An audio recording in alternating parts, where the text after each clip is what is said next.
I think we must have been 11 or 12, and our friend was having a sleepover for her birthday.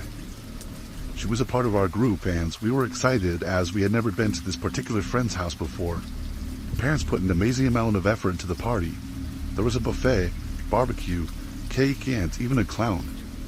We were kinda embarrassed by the clown. We thought we were too old and it was just awkward. But that was nothing compared to the dad's party games. First one, find the 50 pennies. He had 50 pennies around the house and we had to find them. Only he was chasing us and hooting and really screaming, like a hyperactive child. Again, we were embarrassed, but the birthday girl seemed to be having a good time, so we pretended to be in the spirit of things. Then there was the wish game. He wanted us to sit on his knee and tell him a wish. Now, I'm really uncomfortable, and I can tell my friend is as well, but the birthday girl's on her dad's knee, telling him her wishes. Before we knew it, he's looking at my friend, patting his lap. At the time, I thought my friend put in commendable effort not to look horrified. But looking back, there is no way in hell he could have thought she was comfortable sitting on his knee. She sits on his knee and mumbles her wish, and then it's my turn. Fool is me, because I thought I would get a pass for being a boy, but no such luck. He's patting his knee, looking at me. So I sat on his lap and told him my wish. Nothing overtly sinister happened, but it creeped us out. After that came the cellar game.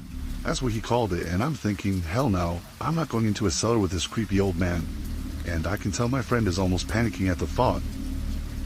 Then Dad takes up a rug, and there's a trap door under it, leading to the cellar, and then I'm thinking, well, if that's not the coolest thing. So we go down into the cellar. Truth be told, it was pretty cool at first. The dad had a candle, and that was the only light with the door closed.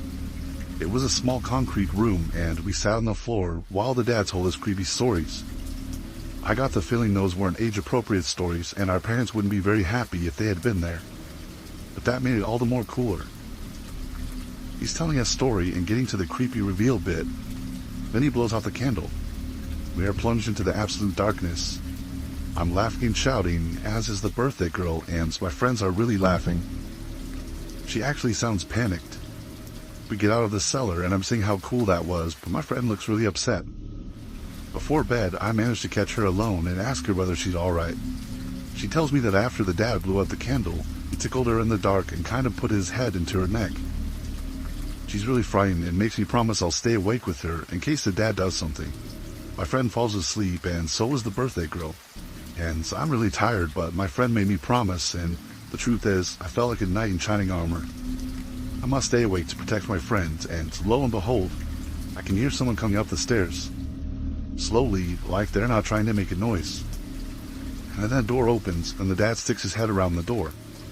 He stays like that for what seems like ages, at least 2 or 3 minutes, just watching. He mustn't notice me, because I'm not making an effort to pretend to be asleep. Just watching him watching her, my friend. He then walks into the room and over to my friend. He just stands over her watching her. I'm completely freaked out, and despite feeling like a knight in shining armor 10 minutes ago, I now have no idea what to do, and I could feel pin prickles behind my eyes. I didn't even realize I was holding my breath until I let it go and made a noise. At this, the dad looks my way. I remember his eyes going really wide, and then he sort of scurried really fast out of the room. My heart was hammering away, and I'm looking at my friend, wanting to wake her up. I didn't, though, and at some point, I must have fallen asleep, so I woke up the next morning.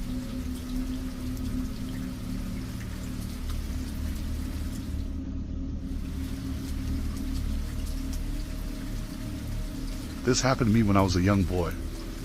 I am now in my late 50s, and I haven't thought about being 10 years old in a long time. I remember it being around my 10th birthday when everything changed in my life for my family. I remember it being the best birthday yet because my mom had secretly saved up enough money to buy me my own bicycle, and I was more than thrilled. No more borrowing my older brother's when he let me, or staying on the back or sitting on the handlebars of a friend's bike. We were by no means well off when I was young. We didn't have much, so getting that bike had meant a lot to me. My father was a man who worked a lot and drank even more than he worked. I'm pretty sure he was drunk more than he was ever sober, and because of that, he was hardly around. That was okay with me, my siblings, and my mother for the most part. Things were actually nice and peaceful when he wasn't home, and the nights he did come home, We knew right away to steer clear of him, be quiet and leave him alone. We lived outside of a small town down a long dirt road with not very many neighbors nearby. The closest one was a good mile down from us, a really big farmhouse with a lot of fields around them. I remember being friends with their kids as they were around the same age as us and we went to school together. Their mom was very sweet and always offered us something to eat or drink when we would stop down there. And their dad, well, he was the complete opposite of our father. I never seen him drunk or yell or slap them or their mom around. We knew that not every family was like ours and that some fathers out there actually seemed to care for them. Like I said, I remember it being around my 10th birthday because my mom had baked a bake cake for myself, my brother, and my 2 younger sisters to share, and of course, she had some too. Then she took me out back where she had hidden the bike for me in one of the sheds, and I remember screaming with excitement, hugging and kissing her, telling her I loved her and that she was the greatest mom ever. I hopped on it right away and took off up and down the road to test it out. It was a great feeling in that moment. Something so great happens, you kind of forget the regular hell life you seem to live every other day. It's hard to explain, I guess. Things were good the next couple of days. My father had not really been home for almost a week probably at that point. Sometimes he would just stop in for a few moments here or there. I guess to check up to make sure my mom hadn't left him or anything. When I was at that age, I hardly recall at any point in time when he was home for more than 1 or 2 nights in a week. Never 2 nights in a row. We, the kids, never knew what he was doing, nor did we ever really want to know. We just knew it was better at home when he wasn't there. I remember riding my bike down the dirt road, on my way home from running into town to pick up something at the grocery store for my mom. When my dad's pickup truck passed me and kept heading on down toward home. It made me want to not even go back home, but really, what else could I do? The sun was starting to go down, and normally if he did come home, it was right after work or very late at night after he left who knows where. So it was kind of odd he was on his way home at this time of the day. By the time I pulled up into the yard, I could already hear the yelling. I could hear my mom's voice trying to reason with him for something, and then I would hear my dad's voice just overpower hers. I heard something smash. I didn't want to go inside. I could hear my little sisters bawling, and then I heard my mom crying too. My older brother just happened to be down at the neighbor's place that had the farmhouse. I really didn't want to go inside at this point. Then I heard another smash. I decided to go in because I couldn't leave my mom and sisters in there alone with him. I peeked in the window of the door before I actually walked in and saw the house getting destroyed right in front of my family by my crazy drunk father. I tried opening the door slightly and getting my sister's attention to come out, but my dad seen and went focusing on them to me. I blocked a lot of this out, but from what I can remember, he turned and went straight for me and picked me up by the shoulders and started screaming in my face. My mom was behind him, begging him to put me down, but he just turned and gave her another slap in the face, and she backed down. From what I could tell that was coming out of him, he was livid when he saw me riding down the road on a bike he knew wasn't my brother's. When he got home, he confronted my mom on where it came from. He got out of her that she had secretly been stashing away money to save up to get me the bike, and my dad lost it when she told him that. I'm sure he was probably on a 5 or 6 day heavy drinking binge at this point, because I remember the smell of his breath was like sour whiskey pouring into my nostrils as he screamed at me. He was sure that my mother was hiding other things from him, and he was going to find out what. That is why he started tearing up the house. In the 5 minutes it took him from passing me on the road until I got there, he had done quite a bit. All the furniture was thrown around. Lamps and pictures had been smashed, and he threw me against one of the walls. And as I looked up from the floor, he had stormed into the kitchen and smashed what was left of my birthday cake against the back door. Both my sisters were huddled into the corner, holding each other, while my mom cried and had blood running down her face. That was it for me. This was the worst I'd ever seen my father, and I was scared. I ran out of the house, hopped on my bike, and started heading towards the neighbors. We didn't have a telephone at that time, but I knew they did, and I was going to call the police in town and stop them. I hardly got out of the driveway when I heard the front door open and heard my father yelling me to get my ass back there. I just kept on pedaling, thinking I needed to get to the neighbors and everything would be better. That's when I heard his truck start up, and I looked behind me as he was backing out of the driveway, and he started heading towards me. I could see the neighbor's house in the distance, and I just kept on pedaling until I started to see the headlights getting closer and closer. I looked behind me and he was so close that I knew he was going to hit me. I remember just jumping off the bike towards the side of the road and tumbling into the side of the field. I shot up and just started running across the field towards the neighbors, hearing my dad yelling but not really caring. When I looked behind me, I seen that my father had already turned around and was heading back towards our house. I got to the neighbors a few minutes later and pounded on our door. Their mom opened the door and took a step back because at this point I was sobbing and shaking and probably didn't look like my normal self. She took me inside and called to her husband to get in there. I was in the middle of telling them what happened, but my brother and his friend walked in from playing out back, and in about 2 seconds, he was out the door heading towards home. The mom called the police in town, and they said they would send someone out right away. About 10 minutes had passed and no police had shown up, so I begged the husband to please drive me down to my house. I didn't know what was happening and I was scared.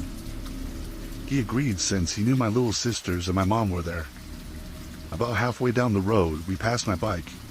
It was completely mangled up. My dad had ran it over with his truck. I started crying again, partly because I loved that bike, but mostly because I could have still been on it when he did that. We get to the house, my father's truck is gone. Apparently my brother ran all the way home, picked up a baseball bat that was on the side of the house, and with no hesitation, walked into the living room and smashed my dad's kneecap in. As he laid there screaming, my brother grabbed my sisters and my mother and ran to one of the bedrooms. He managed to crawl out to his truck and drive away though. The cops showed up just a few minutes after the neighbor and I arrived and took a look at everything that happened. They found my dad about an hour later, one town over at the local tavern. Said it wasn't very hard to find him since he was a well-known drunk in the area and the bars were the first places they were going to look for him. They arrested him pretty much on the spot. That night after the police found my dad, the neighbors invited us to stay with him for however long we needed to. My mom was embarrassed but so very thankful for their help. We had only stayed a couple of days, enough time for my mom to make arrangements to leave that town and go live with my aunt for a while and a couple of 100 miles away from where we lived. I never did see my father again after that, and I have never really minded that. I know he wasn't in jail too long, because shortly after we got settled into my aunt's is when the phone calls and letters started, but my mom never caved and went back. Who would? After a year or so, he gave up and agreed to a divorce. I never really paid much attention to that as I was still young and was living a different life than I had before.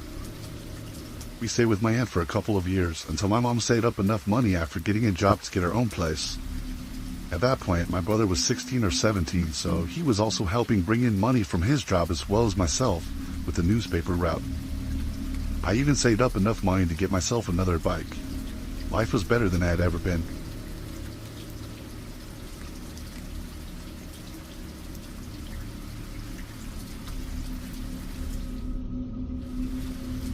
For the longest time, there was this man that would sit in his garage and watch me.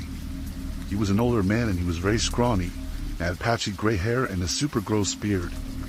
I never learned his name, so we'll call him Nick. He looked like a Nick to me. I moved into my classic suburban home before I was ever born. I've been living here my whole life, and my first memory I have of Nick was when I was 10, and he gave me a small 2-finger wave as I walked back home from school. I had to see him every day since my bus stop was a few houses down, and I walked like a block to get home. My mom said he dropped by after I was born, knocked on the door in the middle of the day, and rang the doorbell until someone answered. My mom finally answered. My 1-year-old brother attached to her leg and newborn me in her arms. She said his face was lit up when he saw me. He smiled brightly and asked to hold me. She obviously denied, because who the hell comes to your house to hold your child when you don't know them in the slightest? She said he scowled at her before calmly walking back to sit in his garage to smoke a cigar. After my first encounter with Nick, I never stopped seeing him. Every day after school, every morning before school, every time I took my dogs out for a walk, every time I peeked out of my window at 3 a.m. And I swear this guy never slept. I told my brother how it freaked me out, and he said he was probably on house arrest, and that was the only way he could get out. We learned that this wasn't true when he knocked on our door. Small background for this bit. My mom is very weak. She has an autoimmune disease, and her legs and feet will go numb randomly. She's doing a lot better now, but this event happened when she was pretty bad. She insisted that she take the dogs out alone, and I didn't want to argue, so I sat in the living room. After about a minute, I hear a knock. I yell out that the door's unlocked, thinking it's my mom, but there's a louder knock. I get up and go to the door. I open it, and there he is, smiling at me. "Hey, hon, your mom fell off the porch. You might want to help her." Nick states, gave me goosebumps. His voice was unreal, so raspy and sounded like he was in the process of choking. He leaves very quickly, and I hurry to help my mom off the grass, calling my younger brother to get the two dogs inside. I gave her the "I told you so" speech, and she grumbled about it for weeks. My younger dog, a pit bull made of like 98% muscle, got excited when she saw a bird. She pulled to get the bird and yanked my mom off the porch. She was staying behind a pot and tripped over on her way down, making the fall hurt a lot more. She had a black eye and her legs were scratched up to hell and back. The pot of flowers that she tripped over was smashed, but she was okay otherwise. Fast forward to my 13th birthday, and my mom is in the hospital, so my dad goes all out, letting me invite a shit ton of friends over for a sleepover, making us dinner and breakfast, and just letting me have an amazing time. There's a park across from my suburb that I walk over to sometimes. I decided that I wanted to take my friends there to chill before their parents picked them up. The night before, we were looking out the window and giggling about the man. I know it's shitty, but he was creepy and we were 13, so they knew he was weird. I told them to ignore him if he talked to them, but I didn't even take my own advice. "Hey, Rosie." He said it so quietly, I barely heard him. "My name is Rose, and Rosie is a nickname my grandfather often used. I never told this guy my name.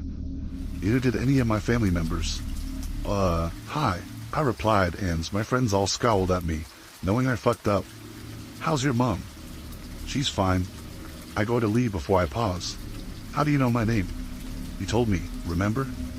"No, I don't, because it didn't happen, but I wanted to get away, so I agreed." "Oh, right." I chuckle. Me and my friends scurry off to the park. The next day, there's a box of chocolates sitting on the porch, a note with Rosie and chicken scratch writing on top of it. I pick it up and look over at the guy. He waves, and I can see that his left hand had disappeared into his pants. Gross. I leave the box out there and tell my dad. The next morning, me and my dad take our dogs out. No sign of the old man. I figured he gave up after he saw me reject his chocolates. A few weeks later, a large family moves into the house, and I hadn't seen a trace of the men until yesterday. I'm 15 now, and the woman who lives in the guy's house comes over yesterday. "Does a Rosie live here?" she asks. I'd answer the door, and my heart drops at the nickname from this stranger. "Yeah, why?" She hands me an envelope with my full name written on it. Guy who lives in the house before us said to give Rosie this on her birthday. It's not Rosie's birthday. I was trying to pretend I'm not Rosie. "Oh, well, I just took a guess. He didn't give us a date. Have a good day." My dad opened the envelope, wearing a mask, because, and I quote, "What if he filled it with cocaine?" The note inside just said "love you" in his writing, red ink, my favorite color. So the old guy that lived on the corner, I don't love you, and never have, and never will.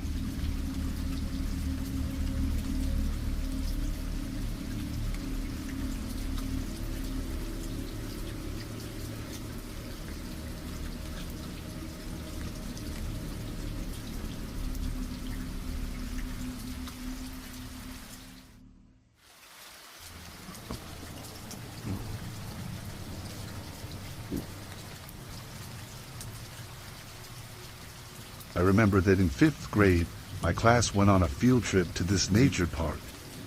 I don't recall exactly which park it was, but it was probably like 20 minutes from my school. There was a walking path, but it wasn't really that long, and the park was not for hiking. It was more for looking at the waterfall and river that was there. There were different levels of elevation and a lot of overlooked places and stuff. So when we got there, I remember that we went to the building and somebody talked to us for a while.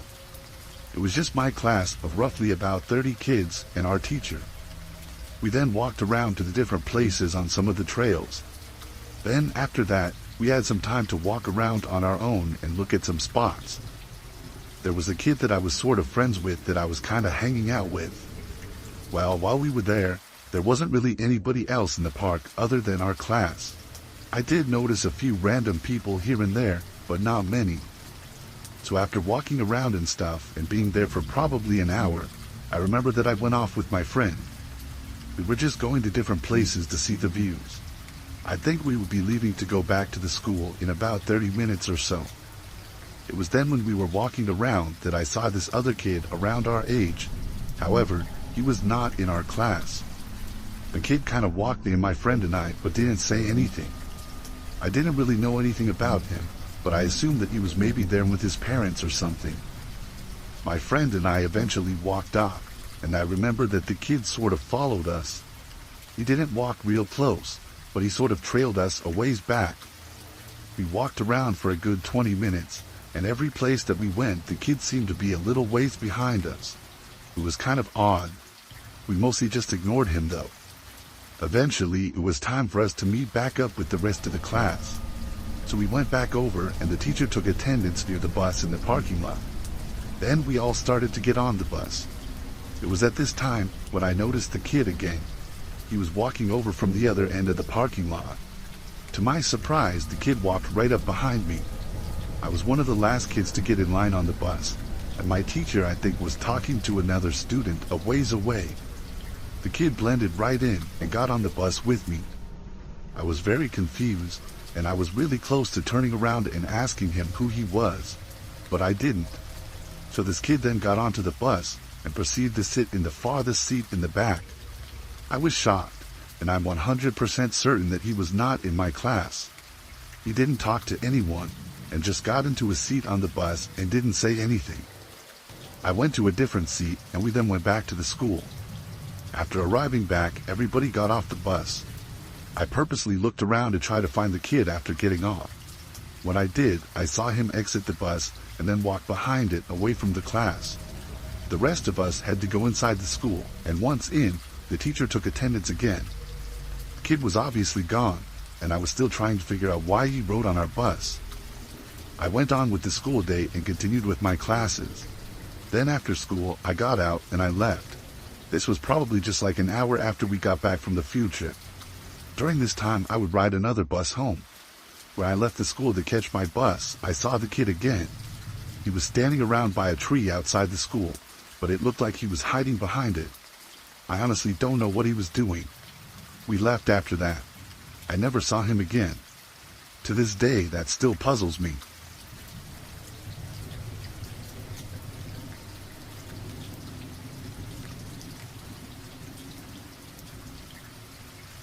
When I was in school, we took several field trips to the zoo.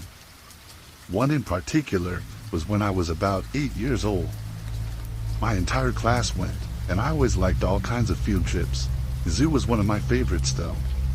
I don't remember everything because it was a really long time ago, but I know that after getting to the zoo, we were guided around by our teacher and someone who worked for the zoo. There were quite a few of us kids there. After looking at some animals and stuff, at one point, we were just kind of standing around. I'm not really sure what was going on, but we were on the walkways between several exhibits. The zoo was very large, and I remember that I was standing sort of in the back of everybody. I was just hanging out, and this woman randomly approached me. She had come from the walkway to my right. There was a bit of an intersection in the paths just behind me. I did not know who she was, but she looked at me as if she knew who I was. The woman then said my name. I was confused, and my first thought was that maybe she was a friend of my mother's. She then asked if she could show me something. Then she told me to follow her and started to walk off. I hesitated because I knew that I was supposed to stick with my class and I didn't want to get in trouble. And I'm ashamed to say it, but that's probably the only reason that I didn't immediately go with her. I wasn't really suspicious, even though she was a stranger. But just then, I remember that the class started moving, and all the other students were starting to walk forward. At that point, the woman waved me back over to the class and said, "Never mind." So I went with the class and continued. We looked at several more exhibits of the zoo and saw a bunch more animals. We were in one of the buildings the next time I saw the woman again. I was just looking at, I believe, the monkeys, and the woman approached me. She told me that when we got out of the building, I was supposed to go with her. I was confused, but I just said okay. Then the woman walked off. When we left the building, the woman seemed to almost be waiting for me. My teacher and the tour guide were busy wrangling all the other kids along, and must have not really noticed the woman. As we walked out of the building, the lady asked me to follow her again. This time, I started to. I walked out of the area where the rest of my class was. We started to go down a different path. But at that point, I guess my teacher happened to see. She yelled my name and I looked back. When I did, the woman I remember told me to quickly go with her. But my teacher started approaching. I just stood where I was, confused. Then the woman just walked away and I stayed where I was. The teacher came over and all the kids were staring at me. By the time the teacher got to me, the woman was long gone. And then I just remember the teacher asking me questions about her and telling me that she was not supposed to be there. My parents ended up getting called and my mom had to come and pick me up. That's really all that I remember.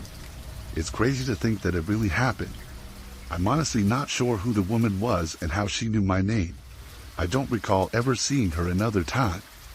I'm really glad that the teacher noticed, or who knows what would have happened.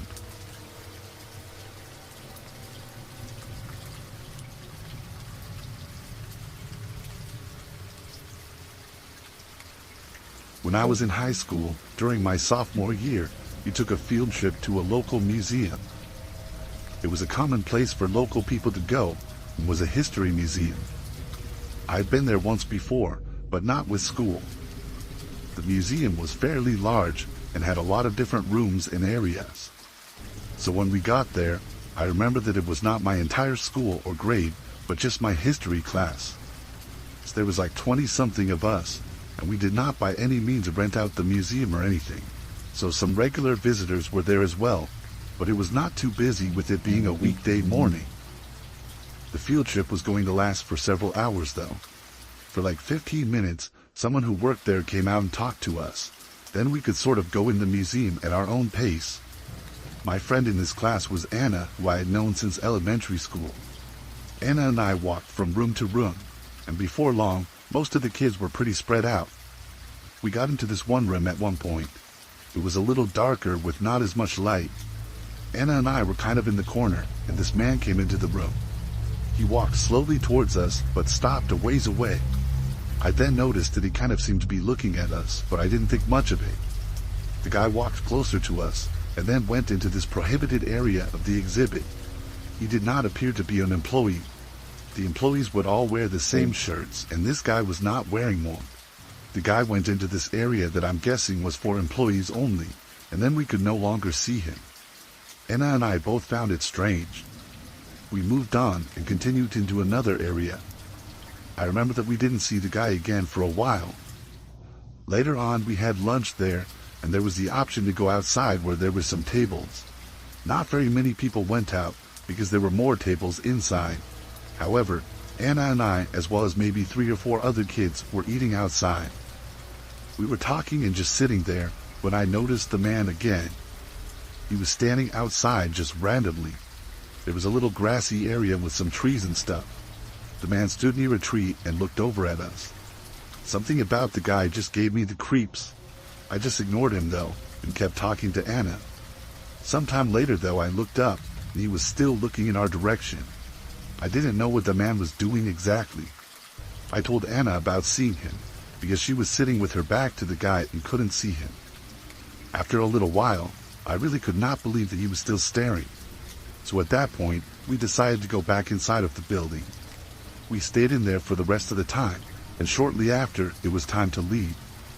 We all went out into the parking lot out front to board the bus. When we did, I saw the man standing in the parking lot. He wasn't really by any particular car. It sort of looked like he was almost just wandering around. After getting onto the bus, Anna and I were sitting next to each other, and we looked out of the window. We saw the man creepily smiling and waving at us. It was very strange. He basically continued that until we left and drove off. Luckily, we never saw him after that.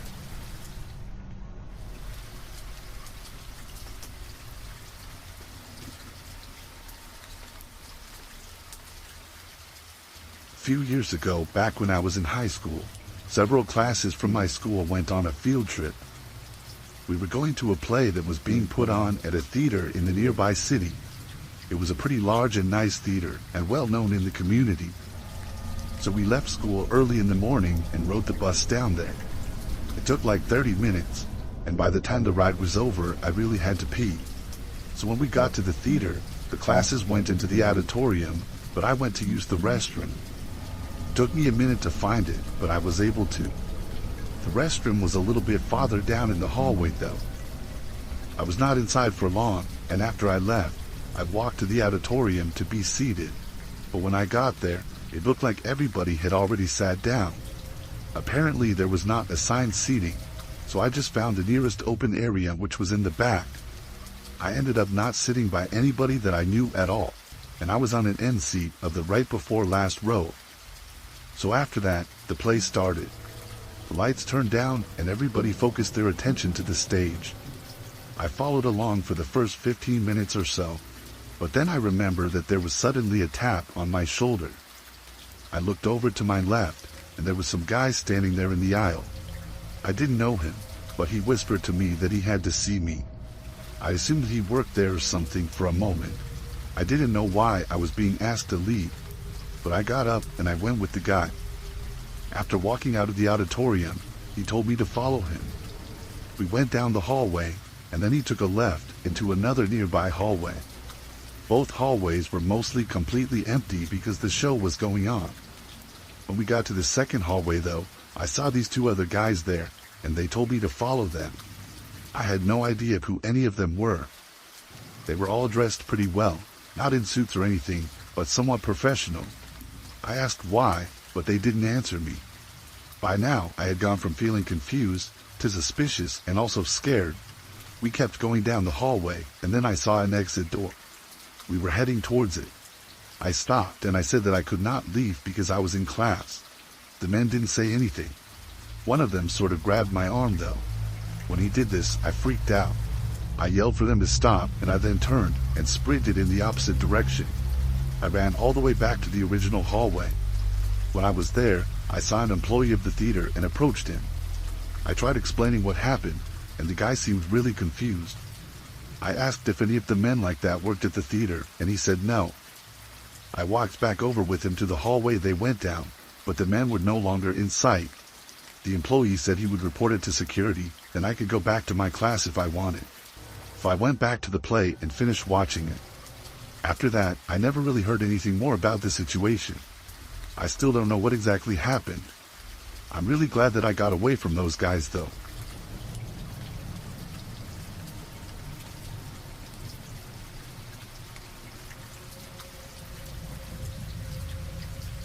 Back when I was in high school, I was in a class where we took a field trip to a local park. The park that it was at was very large and had tons of trails on it. We were going to take a hike for class, and then we were going to have a sort of picnic. So I remember we met in the classroom, and then we walked out to a bus and boarded it. We took the 10-minute or so drive to the park, and then got off the bus. Our teacher led us on the hike, and we all followed him. The class was about average size, but I really didn't have any good friends in it. I walked with everybody else down the different trails, and the entire hike lasted for probably 45 minutes. Towards the end of it though, I remember we were walking through this area with really thick woods on both sides. The trail was also somewhat narrow. When we were walking on this part, I saw some of my classmates looking over to the left. I thought maybe they saw an animal, but I heard somebody say that there was a man in the woods. A few of us stopped and looked. When I did though, I didn't see anything at all. I did hear some noises in the woods, and I heard a kid say something like, "There he goes." I kept looking, but never saw the person. A bunch of us were watching for him, but the people at the front, like the teacher, didn't seem to notice. A few more moments of looking, and we finally continued on with the group. The rest of the hike lasted for maybe 5 more minutes or so. Then we left the woods and went over to the area in the park with some open grass and picnic tables. This was back by the bus, as well as near where we had started. The path basically did a really long loop. So the teacher went and got the food, and he was setting things up. The rest of us were just hanging out in the grassy area and talking. I got kind of bored and didn't really have anybody to talk to. I decided to just walk a little ways back into the woods on the path. At first, I went there just because I was bored. Then, after walking a little ways on the path, I remembered the kids seeing a man in the woods. and went farther to see if I could see anything. After walking on the path for a little while longer, I actually heard a noise a ways inside of the woods. I stopped and looked. It was up ahead of me and to the right of the path. As I looked around, soon the noises got louder. Then a man actually emerged from the woods onto the path. He was this really dirty-looking guy. He stared right at me as I stood there. I did not say anything. I was just kind of shocked to see him. Then the man suddenly just started sprinting at me. I turned and took off running back towards my class. The man continued chasing me though. I was running as fast as I could, but the man seemed like he was gaining on me. After running for a little while though, he finally slowed down. I feel like he could have caught up with me if he kept chasing. But not long after, I finally reached the end of the woods again. I rejoined my class, then I found a kid and told him about the man chasing me. We both then went back down the path a ways, but didn't see the guy. I didn't want to go any farther, and we went back. After that, I didn't go back into the woods. I didn't see the guy for the rest of the field trip. I'm not sure what he was doing in the woods or why he chased me. I'm really creeped out by it though.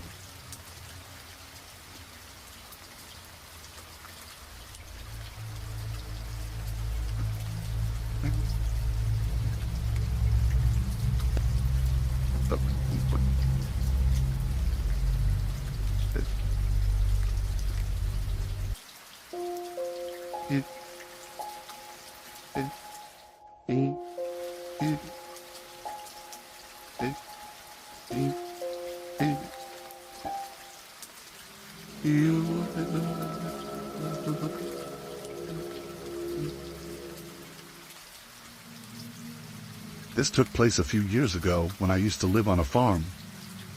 My stepmom was always fascinated with the idea of living off the land, growing our own food, and raising animals.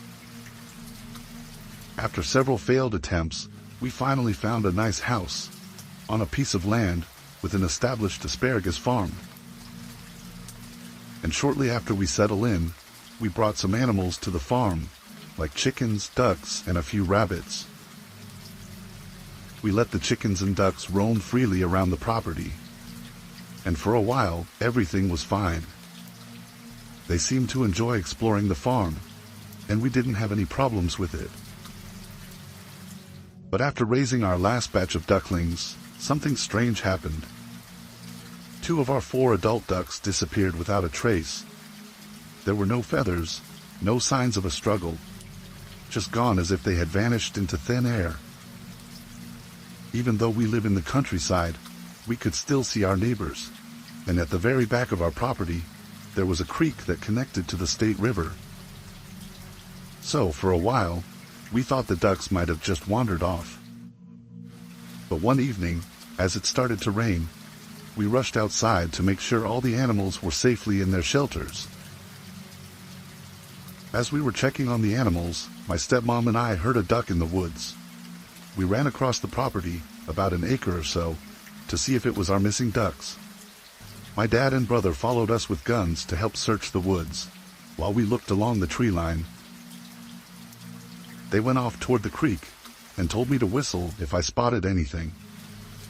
I headed up the side of the property, checking behind the old barn to see if I could find any signs of the ducks. The area was quiet, and the woods felt a bit creepy in the fading light. As I made my way back to where we had split up, my stepmom came out of the woods, looking concerned. Just so you know, the creek at the back of our property split off into a small stream that ran up along the side of the land, making it easy for animals to wander off without us noticing. As we were facing the stream, we heard several whistles coming from the woods in front of us. We thought it was my brother, so we started looking for him, trying not to scare any ducks that might be nearby. After about 30 seconds, my dad and brother came running out of the woods from the opposite direction, asking why we were whistling. My stepmom and I were confused and said it wasn't us. We told my dad and brother that we thought the whistling was coming from my brother.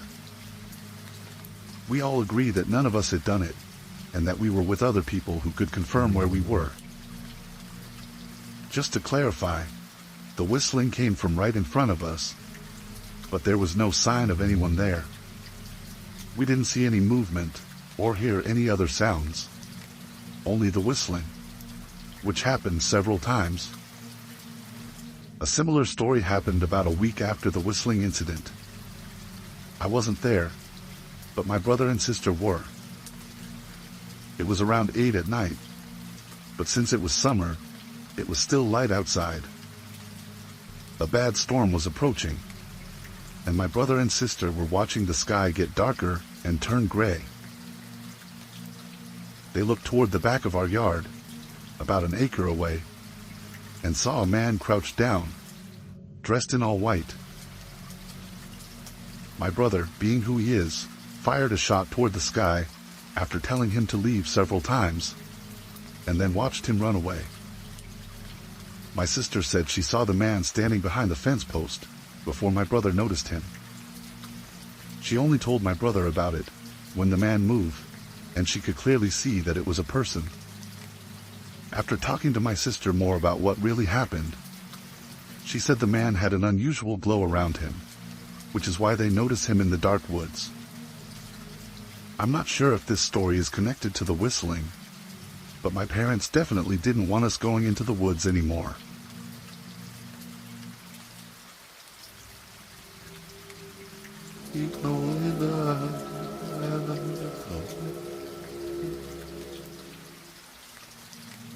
About 5 years ago, when I was around 26, I decided to travel the world.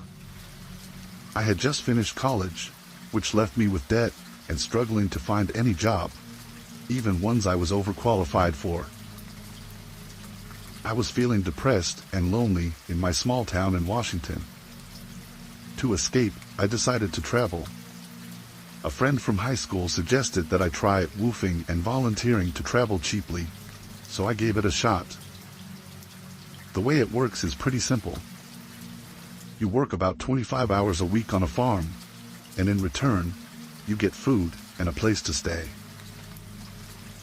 The cool thing is that there's a big community of travelers doing the same thing, so it's easy to make new friends. You'll be surrounded by people from different backgrounds, and it's a great chance to step out of your comfort zone.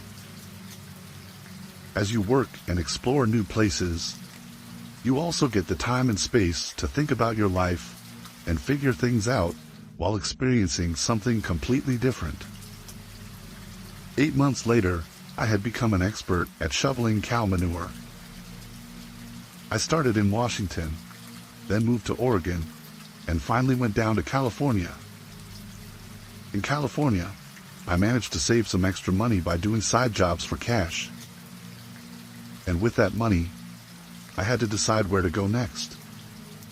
The thrill of being able to buy a ticket to almost anywhere in the world was overwhelming. Following the advice of my free-spirited volunteering partner, I picked a destination at random. I went to a randomizer website and clicked on the country button. It chose Georgia. I had almost no idea where it was or what it was like, but that made it even more exciting and adventurous. The thought of going somewhere so unknown really appealed to me, so I decided to go for it. I bought a ticket and started searching online for a farm in Georgia that could host me while I was there. But there weren't many options, and most of the farms were in remote areas, without even an internet connection. Even though I sent messages to all of them, as I knew only a few would reply. One farm did respond, and it was on top of a mountain. The pictures showed a traditional Georgian stone house, with a big garden in the back, a family with happy children, grandparents eating dinner and animals around the yard. The farm seemed nice and welcoming. The description was written in good English, and the work requirements sounded reasonable, so I was excited. After I flew into Tbilisi, the capital of Georgia, I followed the directions they sent to find the farm, but it wasn't easy. Few people in Georgia speak English. The roads are in bad shape, since many haven't been fixed since the Soviet Union fell. It took me about 20 hours of riding old Soviet buses and taxis, traveling on winding roads and rough paths, to reach the blue pin on my map. The path was a dirt road leading up a steep hill into a national park in the northern part of the country. There was nothing around for miles, just trees and silence. As I climbed the hill, I finally saw the house about half a mile away on an even steeper hill surrounded by trees. From where I stood, it looked abandoned. The place looked overgrown, brown and gloomy. When I walked past the gate, a man named Gary, not his real name, came up to greet me. He was a short, heavy-set, middle-aged guy with a big smile and a friendly demeanor. He shook my hand and started showing me around in broken English. As he led me through the property, I noticed there was no one else around. Just the two of us, in the middle of the quiet, empty surroundings. I asked about his wife and kids, but he brushed it off and said something like, "They're away right now." At this point, I started to feel uneasy. As I looked around, it was clear that the farm was in bad shape. Apple trees and crops were dying. The roof of the small barn had caved in, and the house was full of trash and smelled like mold. It was clear that Gary was having a tough time, but I wasn't ready to just turn around and leave in the middle of nowhere, without any plans, and especially after not sleeping for the past 36 hours.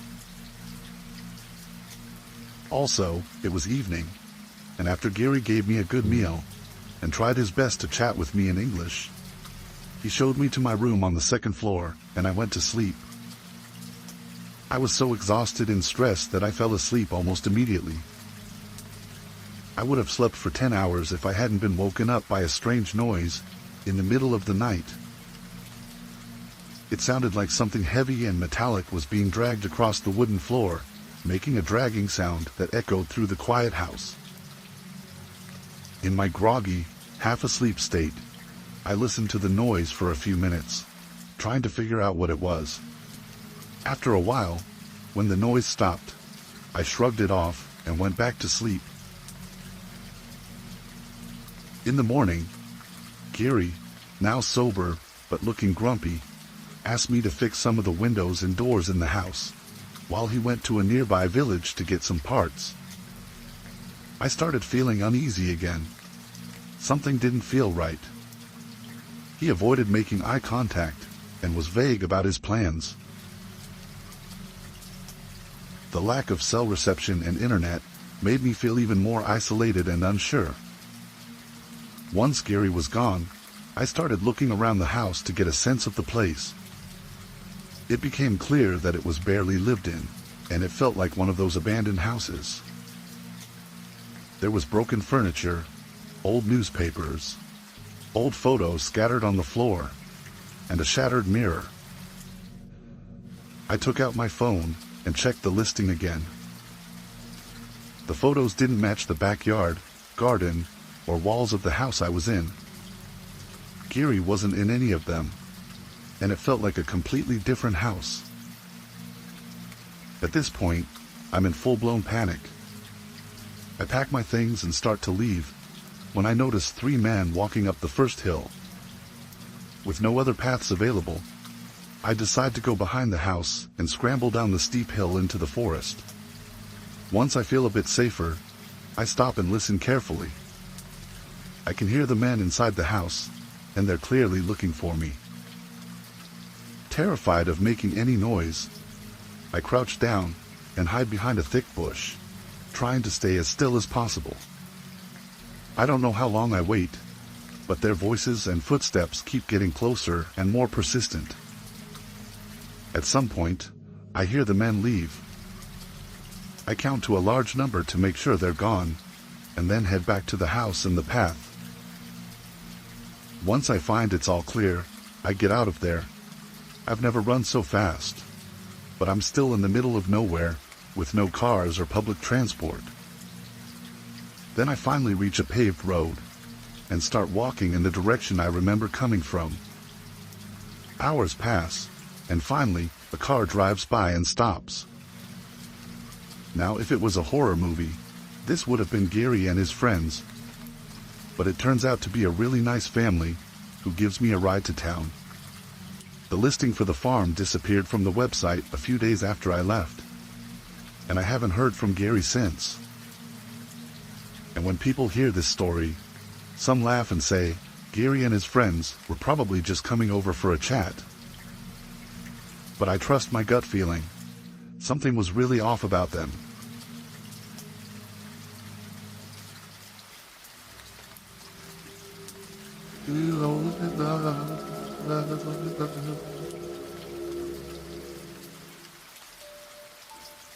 I used to live with my aunt, uncle, and older siblings in a remote area, far from other houses.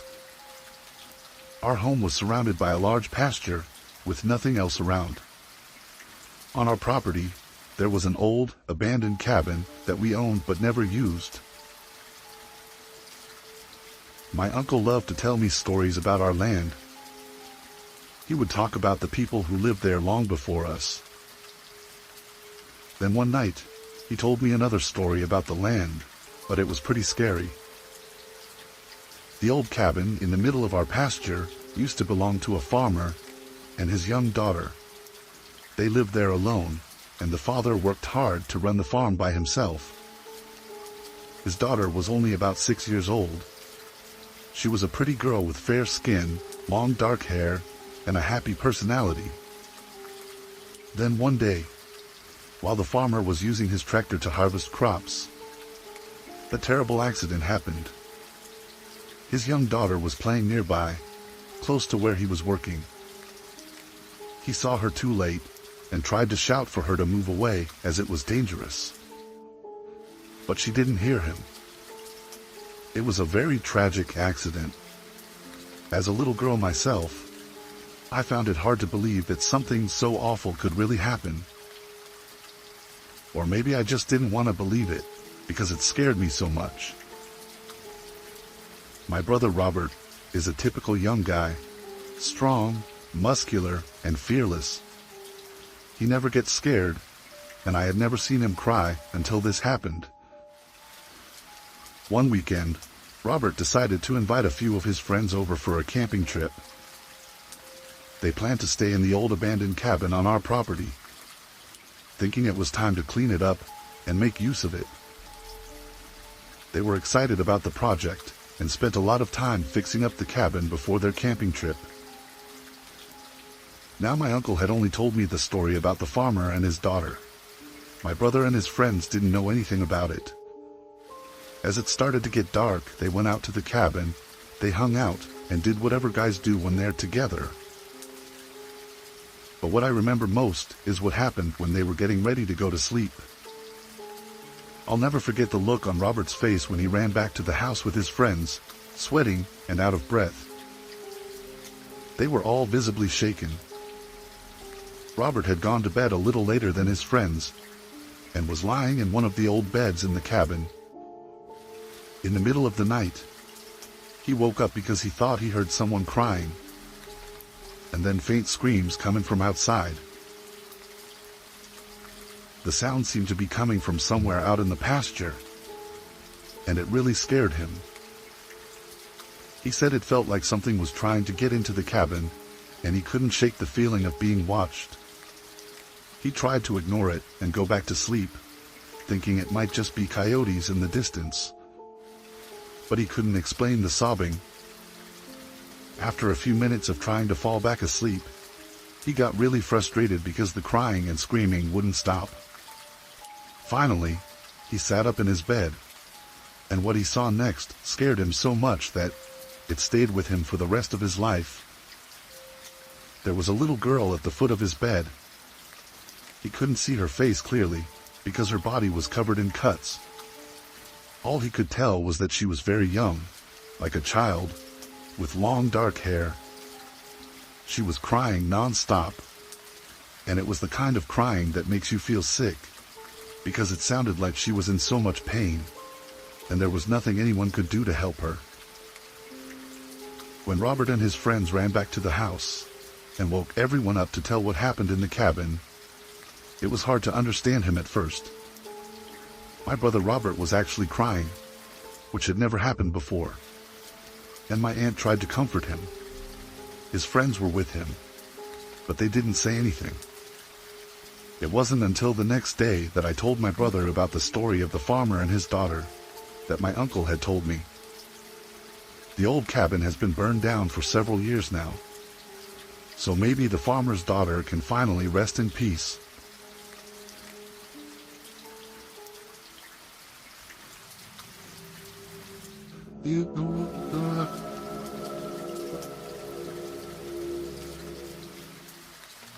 So I grew up on a farm west of the Mississippi.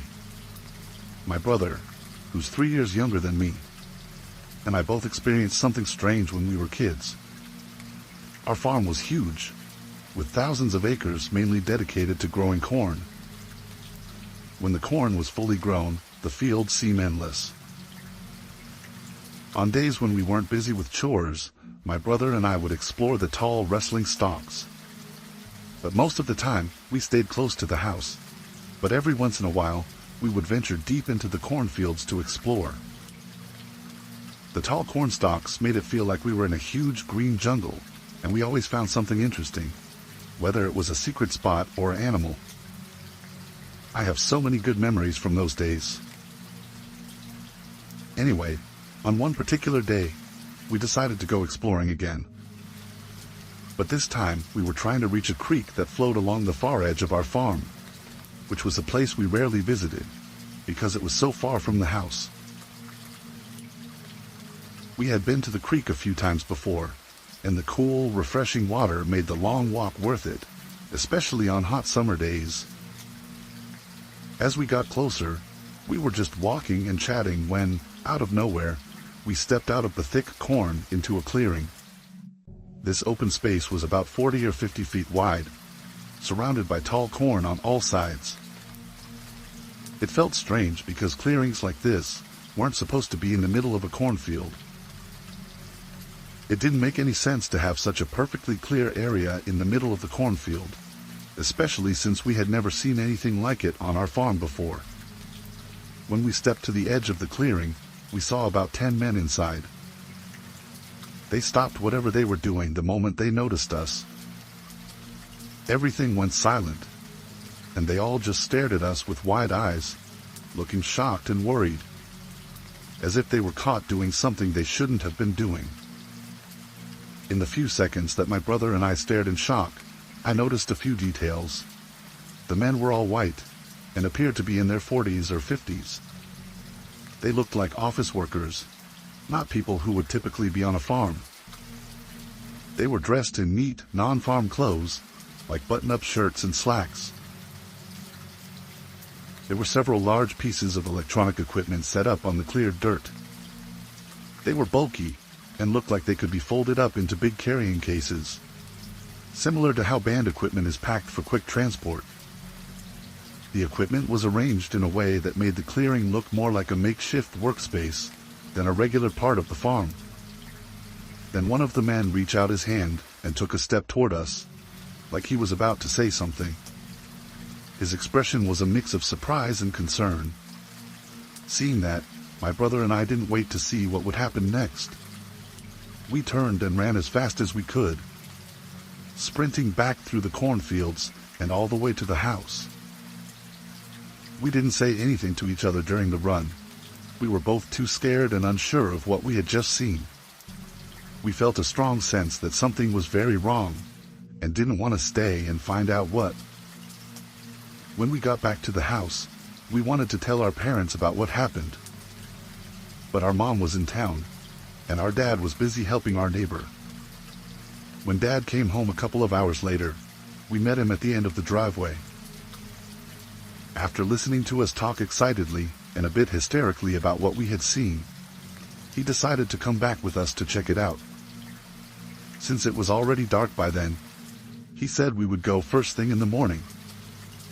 I think Dad figured he'd just go along with us to make us stop talking about it. The next day, we all went to the spot where my brother and I had seen the clearing. But when we got there, the clearing was still there, but it was completely empty. Dad agreed it was weird that all the corn had been cleared away, but he didn't seem to believe anything more than that. It could have been something completely harmless, but my brother and I still talk about it sometimes, and we both agree it was the weirdest and most unsettling thing we've ever experienced.